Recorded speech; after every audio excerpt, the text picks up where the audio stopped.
ওয়ালাইকুম আসসালাম। কি অবস্থা? ভালো ভাইজান। শুনছেন একটা ঘটনা? কি ঘটনা আবার? আপনি তো জানেন আমাগো বরিশালে ইলিশ মাছ বিখ্যাত ইলিশ মাছ। হ্যাঁ, এটা তো সারা বিশ্বই জানে। হুম, এই যে ২-৩ দিন আগে এই যে আমাগো দক্ষিণের সাগরে এমন একটা ইলিশ মাছ পাইছে। হুম। বাংলাদেশের যত জাইলিয়ারা আছেলে সব ট্রলার নিয়ে গেছে। ট্রলার দিয়ে মাছটা বরিশাল শহরে আনতে পারে নাই টাইনা। পরে আমেরিকার প্রেসিডেন্টে সাংবাদিকের মাধ্যমে শুইনা হুম। আমেরিকার প্রেসিডেন্টে ৫ টা জাহাজ পাঠাইছে। ওই হ্যাঁ। ইলিশ মাছটা বরিশা নেওয়ার জন্যে। পরে ৫ টা জাহাজ দিয়া ওই ইলিশ মাছটা টাইনা সে নিয়ে গেছে। ও এই কথা? জি ভাই। আপনি একটা ঘটনা শুনছেন? না ভাই আমি তো শুনি নাই। আমগো বগুড়ায় একটা ঘটনা হইছে। কি ঘটনা ভাই?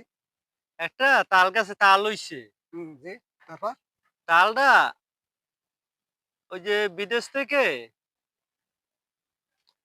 ১০,০০০ আর্মি আইছে। আর ৪ টা জাহাজ আইছে। আইসা?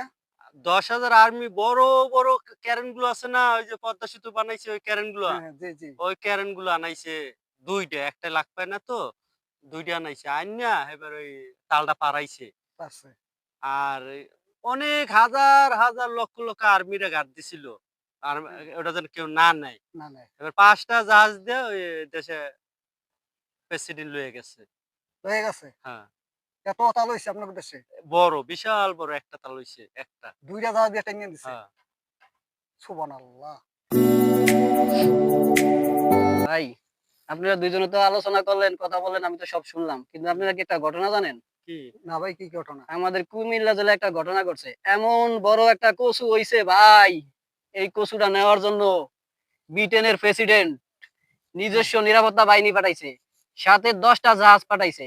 তারপরে ওই নিরাপত্তা দিয়া সুবহানাল্লাহ! নিজস্ব নিরাপত্তায় ব্রিটেনের প্রেসিডেন্ট ওই কচুটাকে নিয়ে গেছে।